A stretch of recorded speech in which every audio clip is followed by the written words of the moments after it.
vampires, spaceships, telekinesis, explosions, zombie hysteria, naked people. What do all of these things have in common?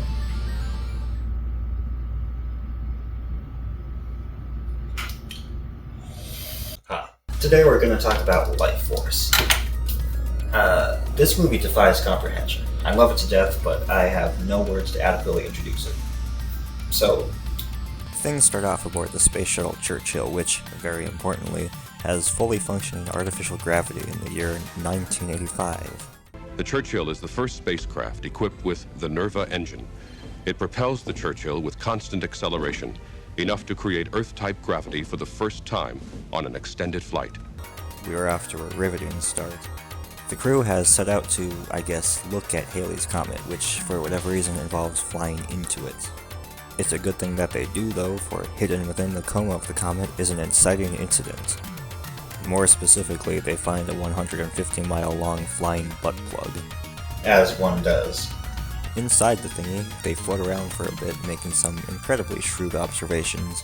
Churchill, looks like some sort of giant artery, organic. I almost have the feeling I've been here before. But then they discover giant bat aliens. Churchill, it looks like we found the occupants of the ship. They look like bats. Giant bats. My good sir, are you fucking stupid? You've just made the literal greatest scientific discovery in the history of known universe, and you just like having a little conversation like, hey, how's it going there, Jimmy? What's going? It's going fine. How you doing? By the way, these creatures look fucking awesome. Sadly, we don't see too much of them, but hey, they look cool. After the ship starts noodling around on its own, a passageway leads this band of sorry excuses for representatives of the human race into a room filled with naked humanoids, which, I feel that I must point out, excite them far more than the giant bat aliens. Okay, just to get this out of the way, this movie has a lot of boobies, and I can only really joke about it once, so here we go. Hey, this guy likes boobs. So the astronauts grab all three humanoids and one bat thing, head back to their ship, and they all die. Words cannot describe the deep sadness that I feel at the loss of these lives. The nudes survive the deadly fire, however, and they are taken back to Earth to what turns out to be Necrophiles United, because hot damn do these people get it up for dead bodies. Little do these dweebs know, Dead Lady is not actually Dead Lady, but is actually Alive Lady. Artificial gravity, and you can't fucking tell that maybe, just maybe, these perfectly preserved humanoids that have been drifting around in space for thousands of years that survived a deadly space fire aren't dead. The only thing in this movie that's scaring me is the notion that research institutes hire boneheads like these guys. The resident crackpot, Dr. Falada, starts calling in the experts, but things come to a head when a security guard, Mr. Employee of the Month here, gets hypnotized into getting steamy with, Space Girl. Then, she sucks his life force out so hard that his ethnicity falls into question, after which she turns her attention to our secondary protagonist, Kane. Before she's able to overcome him, though, their private little moment is halted and she's forced to escape. Apparently, nobody knows shit around this place, since the guards are in absolute hysterics over the idea of a naked female test subject being in the building. Their hilarity is cut short when they actually see her and attempt to capture her. It's okay, take the cookie, yummy treat, oh, take the cookie, bawi grano. Come to daddy. Anyhow, she escapes by way of blowing shit up, leaving the brain trust to try and figure things out. Tell me again how the girl overpowered you. She was the most overwhelmingly feminine presence I've ever encountered. You know, in this kind of situation, I question whether that's really the best way to phrase this whole thing. I mean, your credibility is shaken enough as it is, but I wouldn't throw blatant simp into the mix. Speaking of blowing shit up, our scholarly summit is interrupted by the other two vampires. Yeah, they're basically just vampires, okay? Fuck you. The other two vampires blow up half the damn building just so they can get up and walk around. Luckily though, we have two trained, experienced members of the military here to handle the situation. Now, I'm no military expert.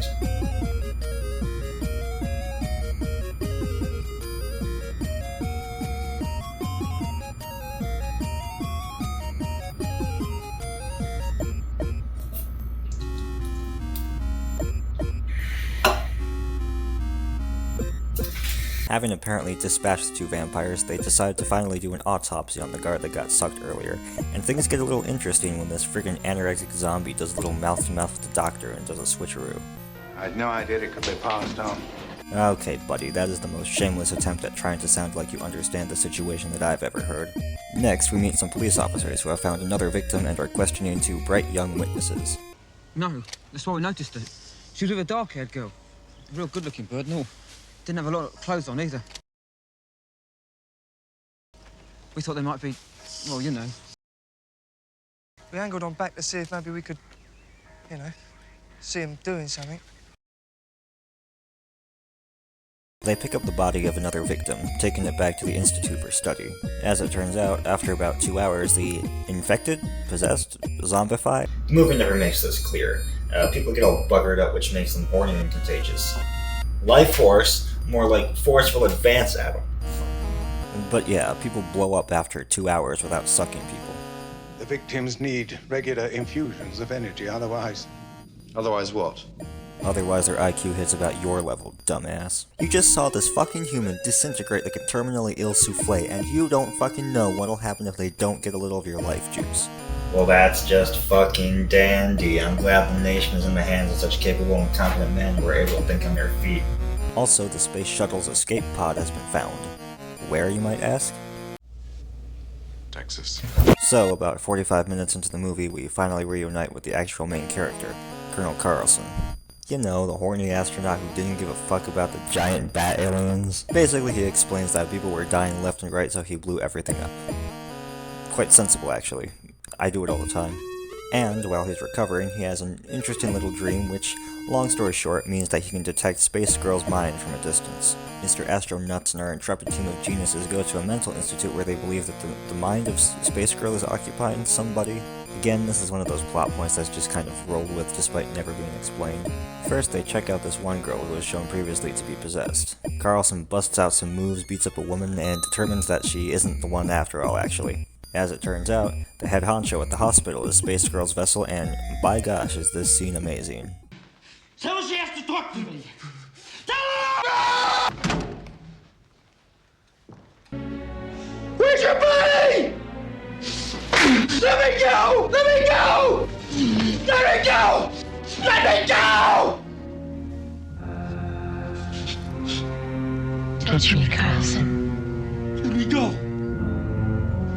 Let me go! Let me go!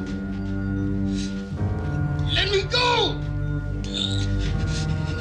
Let me go! Let me go!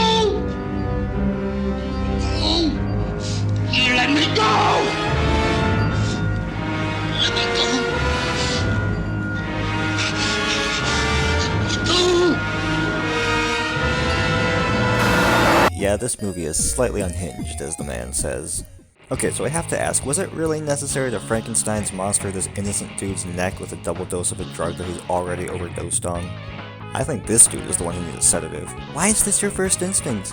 In any event, Space Girl escapes, and the vampire plague continues to spread as our heroes fly back with their captive. Wait, why do you still have him? He's clean! He didn't do anything and the girl left him, and you left him so dope that his body's chemical composition is very likely 80% sedative and 20% flesh-flavored gumbo. Like, leave him at the literal hospital that he runs. Fucking hell, man. But hey, this part's cool.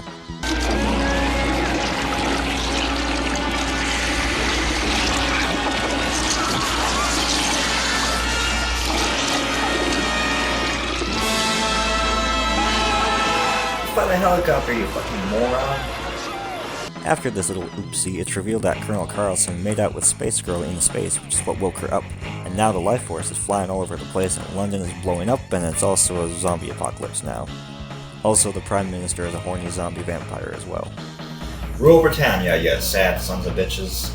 Now London is under martial law on account of people dying a lot. Kane and Carlson attempt to meet with Dr. Falata, but their helicopter gets attacked by zombies. Luckily, they have a flare gun, the almighty movie weapon, and manage to land safely. Carlson runs away to see his girlfriend while Kane looks for Falata. As it turns out, Falata was able to kill a vampire with a sword that he happened to be in possession of.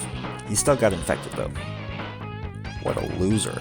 Kane is able to manhandle his way through the streets where he kills a bunch of citizens, in addition to a vampire, and we finally see one of the bad things alive. fucking awesome. Then it dies. Then we find Carlson having violent sex with an alien in the middle of a church. Kane tosses him the sword, he catches the sword, makes an absolute kebab out of himself and herself, and the two fly into space, leaving behind a still exploding London and one very confused British guy. The end. That was a spooky movie. Still a fascinating experience, though, and one that never fails to send shivers down a man's spine. After all, what's scarier than a gay guy?